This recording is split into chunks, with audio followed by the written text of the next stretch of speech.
Boa noite, queridos. Shalom, Shabbat Shalom, né? Mais um dia aí juntos, final de semana. Vamos entrar no descanso de Deus, isso é muito bom. De verdade, para mim, é uma alegria e uma responsabilidade muito grande dividir com você a mesa, mas é um prazer. É o que eu amo fazer, servir a mesa. E eu queria servir a mesa essa noite pensando, falando algo para o seu coração que tem tocado muito o meu coração, né? Hoje eu vou falar menos e eu quero ouvir mais. Acho que no final vou pedir para abrir o microfone aí para a gente falar um pouquinho mais sobre isso. Se é verdade ou não, o que a gente vai ler aqui, o que a gente vai estudar aqui juntos. Queria que você abrisse a sua Bíblia lá em Números, livro de Números, capítulo 13. É o quarto livro do Pentateuco, né? Escrito por Moisés. Eu queria que você abrisse lá, Números, capítulo 13, nós vamos ler a partir do versículo 1, versículo 1. Vamos lá, Números, capítulo 13, versículo 1, diz assim a palavra do Senhor. O Senhor disse a Moisés: envie homens para fazer o reconhecimento da terra de Canaã, a terra que eu dou aos israelitas. Aqui Deus está dando uma ordem para Deus está dando uma ordem para Moisés, dizendo: Moisés, manda lá para você olhar a terra que eu vou te dar. Presta atenção nisso.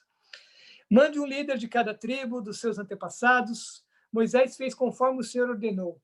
Do acampamento no deserto Parã, enviou 12 homens, todos eles chefes das tribos de Israel. Eram esses as tribos, o nome dos seus líderes. Vamos passar aí, não precisa ler todas as tribos. Vamos lá para o versículo 17. Quando Moisés os enviou para fazer o reconhecimento da terra, deu-lhes a seguinte instrução: subam pelo Negueb até a região montanhosa, vejam como é a terra, e descubram seus habitantes, são fortes ou fracos, poucos ou muitos. Observem que tipo de terra vivem, se ela é boa ou ruim. As cidades têm muralhas ou são desprotegidas como campos abertos. Que ele fala se o solo era fértil ou não, ele vai dando instruções, e lá no versículo 25, vamos pular para lá, diz assim: depois de passarem 40 dias explorando a terra, os homens retornaram a Moisés, a Arão e a toda a comunidade de Israel em Cádiz, no deserto de Parã. Relataram o que tinham visto a toda a comunidade e mostraram os frutos que trouxeram da terra. Os frutos que trouxeram da terra. 27. Esse foi o relatório que deram a Moisés. Entramos na terra, a qual você nos enviou, e de fato é uma terra que produz leite e mel com fartura. Aqui está o tipo do fruto que nela há. Contudo, o povo que vive ali é poderoso. As suas cidades são grandes e fortificadas.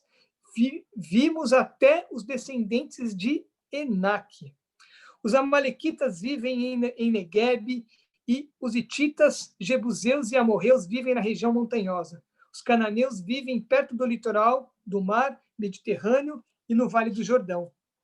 Caleb tentou acalmar o povo que estava diante de Moisés. Vamos partir agora mesmo para tomar a terra, disse ele.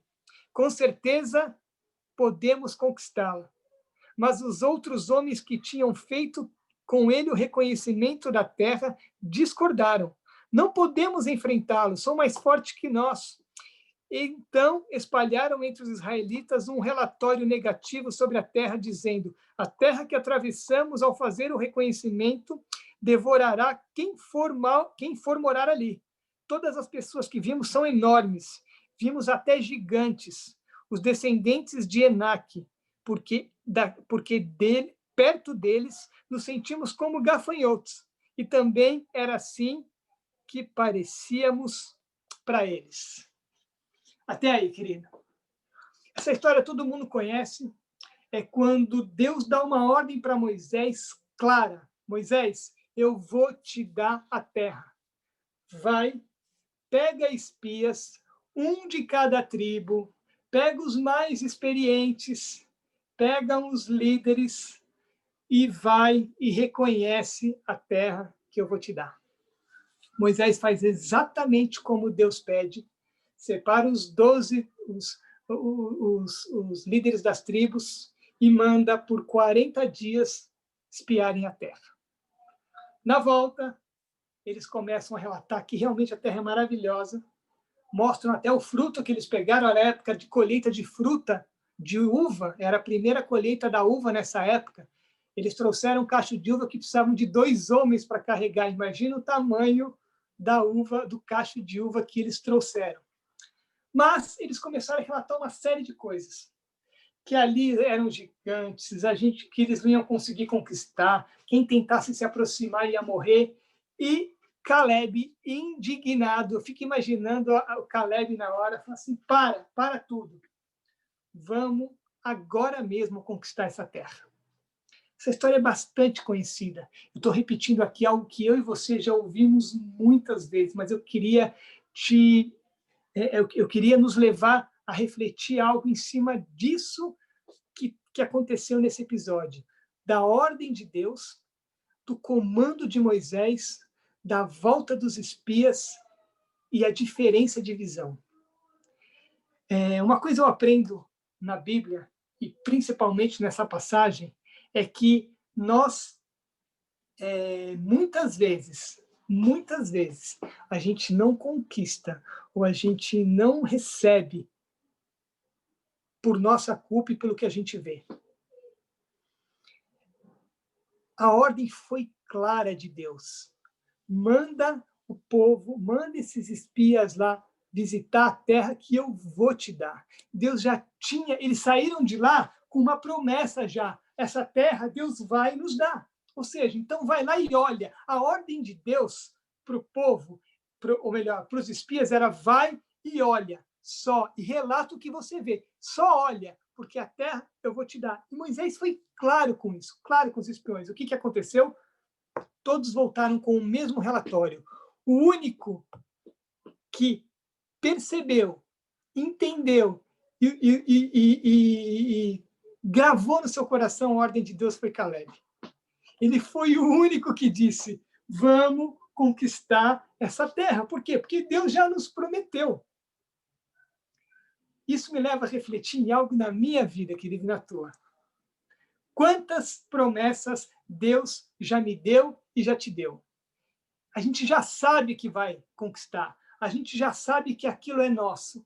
Por que que a gente sempre olha o que não é para olhar? A reflexão aqui essa noite, queridos, é nós temos a capacidade, como seres humanos, nós temos a capacidade de sempre olhar para o que não tem que olhar, sendo que a gente já sabe qual vai ser o resultado final. É ou não é?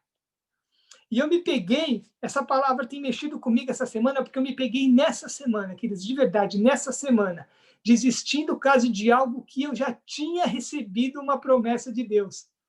E eu comecei a ver as circunstâncias, eu comecei a olhar as circunstâncias, falei assim, caramba, não vai dar, isso aqui é muito... E comecei a pensar, falei, peraí, aí uma hora eu parei, pensei e falei, calma, Deus já tinha me dito o que ia acontecer, por que eu estou olhando para isso? E Deus me levou direto para essa palavra. Me mostrando exatamente o que aconteceu com o povo no momento em que Deus tinha dado a promessa, falou que eles iam conquistar, e os caras olharam e viram o que não devia ver. Eu falei, tá bom, Deus, isso eu sei, mas a gente sempre cai na mesma armadilha, né? Os nossos olhos, as nossas mentes sempre pensam coisas que não é para pensar. Por que isso? E eu fiquei meditando, falei, queridos, existe a possibilidade de Deus não fazer o que ele prometeu? Pensa, responde. Existe essa possibilidade? Claro que não. Se ele prometeu, ele faz. O que pode atrapalhar algo de Deus fazer na minha vida? Só eu. É só eu que atraso. É só eu que... Porque se Deus prometeu, eu posso, através da minha falta de fé, da minha falta de maturidade, da minha visão, o que eu não estou vendo, perder isso. E isso é muito comum. O diabo, ele é um safado, sem vergonha, travesti. Eu odeio ele com toda a minha força. Por quê? Porque ele tenta atrapalhar todas as vezes que a gente precisa adquirir algo prometido de Deus. Se Deus prometeu que vai salvar a sua família, fica tranquilo. Você e a sua casa vão servir ao Senhor. Só não vai acontecer se ele não quiser. Se Deus te prometeu algo, olha para o que Deus te prometeu. A palavra de Deus foi tão clara no capítulo 3, no versículo 1. Envie homens para fazer o reconhecimento da terra de Canaã, a terra que eu dou aos israelitas. A terra já é sua, eu vou dar. Quantas vezes Deus já falou para você que ele vai te dar algo, que ele vai te entregar algo? Por que que às vezes a gente para e recua, ou fica com medo, ou não entra em algo que Deus mandou a gente entrar? Porque a gente está olhando as circunstâncias e não a promessa. E é tão sério o que a gente vê. Nós temos que ter visão de águia, como diz a palavra. Né? Paulo dizia isso. A gente precisa ter visão de águia. Por quê? Porque o que a gente vê é o que a gente vai conquistar, principalmente quando vem uma promessa de Deus. E isso é tão sério. Isso é tão sério,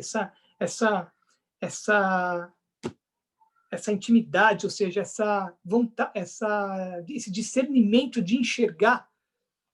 Porque quando Deus nos criou, ele nos criou a imagem e semelhança dele.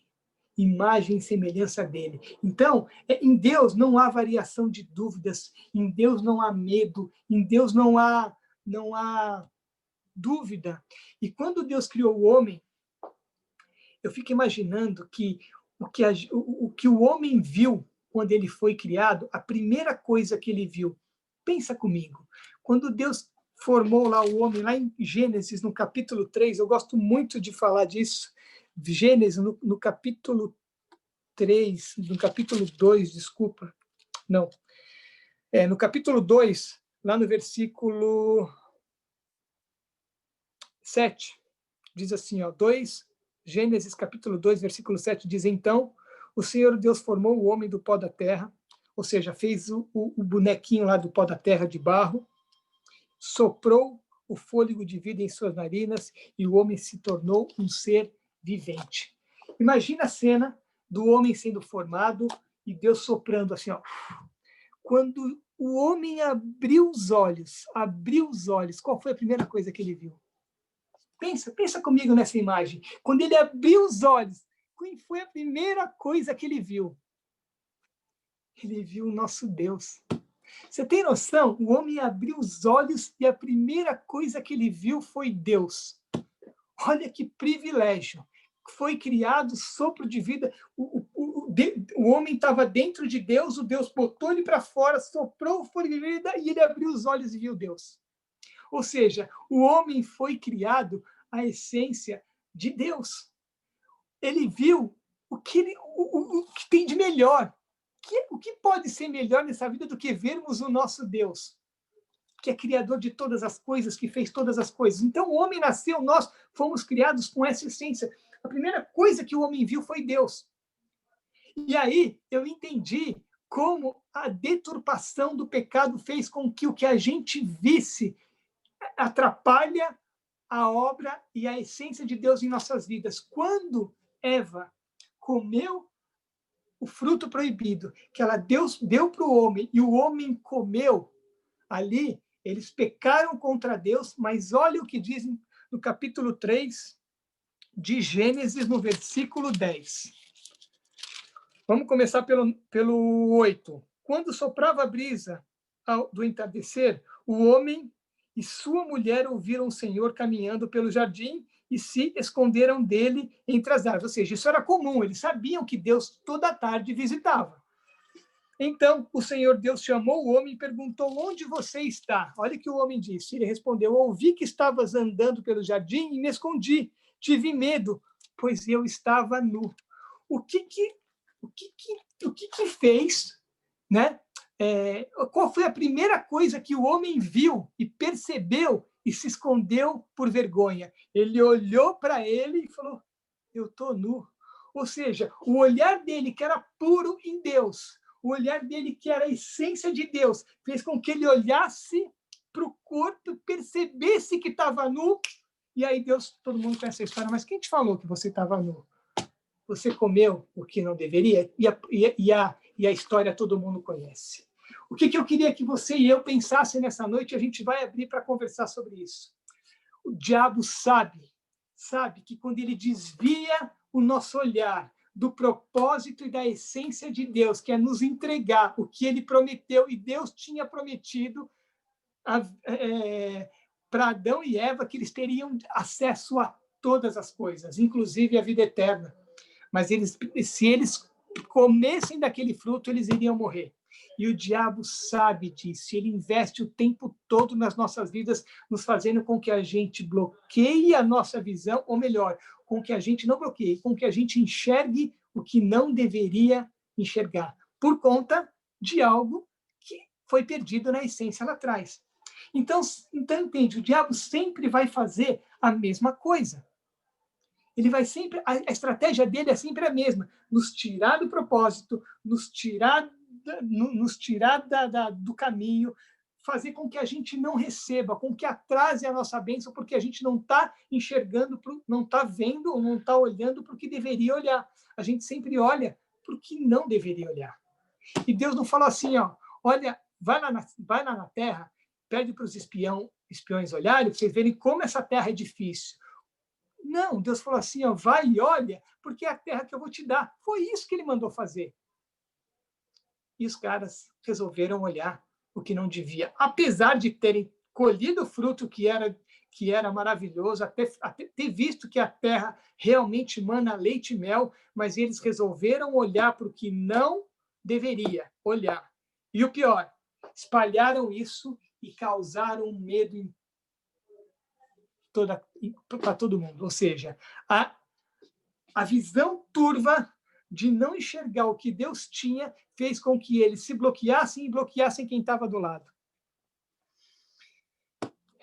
Aqui diz que a terra que atravessamos fazer crescimento devorará, nos fará mal. Todas as pessoas que vimos são enormes e para ele nós somos como gafanhotos. Ou seja, Deus tinha prometido colocá-los na terra que mana leite e mel. Eles resolveram não olhar a promessa, olharam para a dificuldade e fizeram com que todo o resto não entrasse. Acabou entrando só Caleb, Josué, e a próxima descendência morreu todo mundo no deserto. A minha pergunta aqui, depois dessa palavra, dessa reflexão, é: não podemos morrer no deserto. Deus tem uma promessa para você, meu irmão, para mim, para entrarmos na terra prometida. Qual que é a tua terra prometida? Eu não sei. Você sabe qual que é a tua terra prometida? É a salvação da sua família. Eu não sei qual é a tua terra prometida. Eu não sei o que Deus prometeu para você, mas Ele te prometeu. Então, em nome de Jesus, não olha para as dificuldades, olha para o que Deus te prometeu. É claro que dificuldade você vai ter. É óbvio, eles estiveram, mas Deus prometeu, eles entraram. E o que Deus quer é te ver aonde Ele te prometeu colocar. Por isso que a gente precisa olhar para a promessa. Isso foi um exercício para mim essa semana, querido. Eu estou abrindo aqui meu coração. Eu, de verdade, eu quase desisti. Uma vez eu tive que orar aqui, semana retrasada, eu tive que orar aqui com a minha esposa, e a gente estava com dificuldade. Eu falei, a Camila falou, vamos pedir perdão, porque muitas vezes a gente pensou em desistir. Eu confesso que eu já pedi para morrer. Não sei se você já pediu. Eu já pedi, falei, Deus, eu não aguento mais, me leva, porque eu quero ir para a glória. Maranata, vem Jesus, agora, eu não aguento, eu não vou aguentar. Quem não pediu, ora por mim aqui, põe a mão, levanta a mão e põe na minha cabeça e ora, porque eu já pedi para morrer, meu irmão. Porque eu achei que eu não ia aguentar. Por quê? Porque eu não estava olhando para a promessa. Por um momento eu desviei o olhar e fiquei olhando para as dificuldades. Tomei uma lambada da minha esposa aqui, acho que eu vou escrever um livro, Dormindo com uma Profeta. Que peso! Minha esposa é uma profeta, e quando ela vem com a palavra, meu irmão, eu preciso me arrepender 2 vezes pelo que eu falei, entendeu? Então, essa semana eu passei por isso. eu quase desisti de algo que Deus já tinha me dado com detalhes, mas você, pastor, querido, qualquer um pode passar por isso, porque é estratégia do diabo e ele é fera nisso. Infelizmente, às vezes a gente deixa isso acontecer, porque a gente desvia a nossa, a nossa mente está cauterizada de achar que o diabo pode fazer qualquer coisa. Não tem poder nenhum. O único poder que ele tem é tentar te desviar da promessa que Deus te deu. Esse é o trabalho dele. Sabe por quê? Porque ele sabe que se Deus prometeu, Deus vai dar. Ele não tem como interromper isso. Ele tem como te recuar e te interromper para chegar. Isso ele fez, como ele fez com as pessoas no deserto. Então, meu irmão, eu estou abrindo meu coração aqui de algo que eu vivi essa semana. Essa semana eu precisei botar meu joelho no chão e Deus me trouxe nessa palavra. Olha o que eu fiz com o pessoal no deserto para entrar em Canaã. A terra é minha, eu prometi. Não interessa quem está lá, não interessa quem está na sua frente, não interessa quem está te atrapalhando, não interessam as circunstâncias. Meu irmão, em Deus nós somos mais que vencedores, diz a palavra. O que a gente precisa é crer. O que a gente precisa é crer e agir. Não deixar nossa mente cativa, mas do deserto a gente tem que abrir a nossa mente. E aí, quando eu sentei, eu falei, meu Deus, me perdoa, que miserável homem que sou. Miserável homem que sou. O bem que eu quero eu não faço, mas o mal que eu não quero não sai de mim. Por isso que eu preciso de Jesus e da cruz todos os dias, meu irmão. A gente precisa de se esconder atrás da cruz todos os dias, porque senão a gente, por um minuto, a gente perde o que Deus tem para nós ali. E eu queria deixar essa palavra e abrir agora para que a gente falasse. É ou não é verdade? Muitas vezes a gente deixa de entrar aonde Deus quer que a gente entre, porque a gente deixa os nossos olhos, que são enganosos. Imagina, gente, o Adão abriu os olhos e viu Deus. Cara, que maluco isso, ele viu Deus. A primeira pessoa que ele viu foi Deus. Ele podia ver alguma outra coisa ia superar o que ele viu quando ele abriu os olhos. Opa, voltei. Quando ele abriu os olhos, alguma coisa ia superar isso? Claro que não. E aí, quando ele peca, escama nos olhos, ele olha, a primeira coisa que ele olha para ele e fala, putz, eu estou nu. É o olhar. E eu queria que a gente conversasse sobre isso. Meu irmão, não deixa de entrar onde Deus pediu para você entrar, não deixa de conquistar o que Deus pediu, o que Deus já te prometeu que você vai conquistar. Eu não sei qual é a tua terra prometida, mas a tua terra prometida foi prometida por Deus, não foi por homens, foi pelo próprio Deus. Amém?